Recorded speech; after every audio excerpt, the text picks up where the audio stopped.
One of the most challenging parts of handstand is shoulder stability. The ability to externally rotate your arm bones when they are overhead and protract your scapula. Very challenging. When your arm goes up overhead, naturally the arm will internally rotate. That means the bicep will face in towards your ear more, the armpit will turn out more. Internal rotation destabilizes the shoulder so that it becomes more wobbly in your handstand. So when you take your arm up overhead, in order to gain strength in external rotation, meaning the armpit turns in towards your face, and protraction of your scapula, this next exercise is really powerful.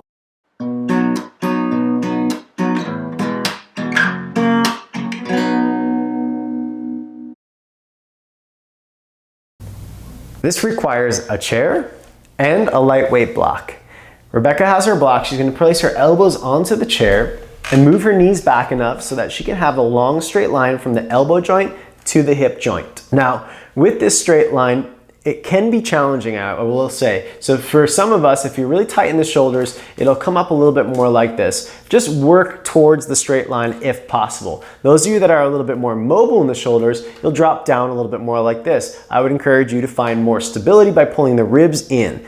The next thing that you're gonna do in this exercise to get stronger is to actually press the elbows down into the chair so you feel the muscles kind of underneath the armpit area getting stronger and more toned up.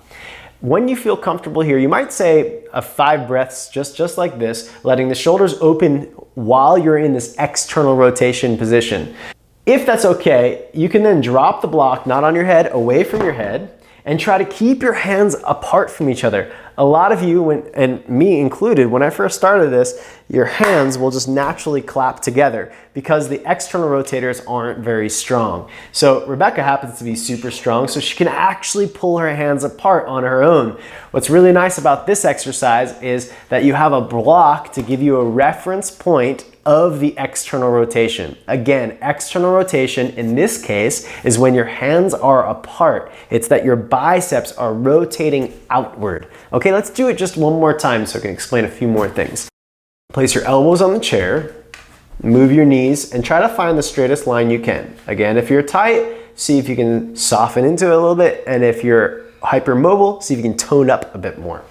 Holding onto the block for say 3 breaths and try to propriocept. That means try to figure out where your hands are in space, memorize where they are, then drop the block, again without hitting your head, and try to keep your hands where they are. You're working your rotator cuff muscles, the external rotators. The biceps are turning out. The hands are trying to turn out or move apart from each other. Now don't be confused that just breaking out the wrist is turning out, but you're trying to get your forearms apart from one another, okay? And then relax. Regardless if you're doing handstands or not, strengthening the rotator cuff is really a great idea for stabilizing your shoulder joint. So you have more stability in your everyday life with everything you're doing, less prone to injury.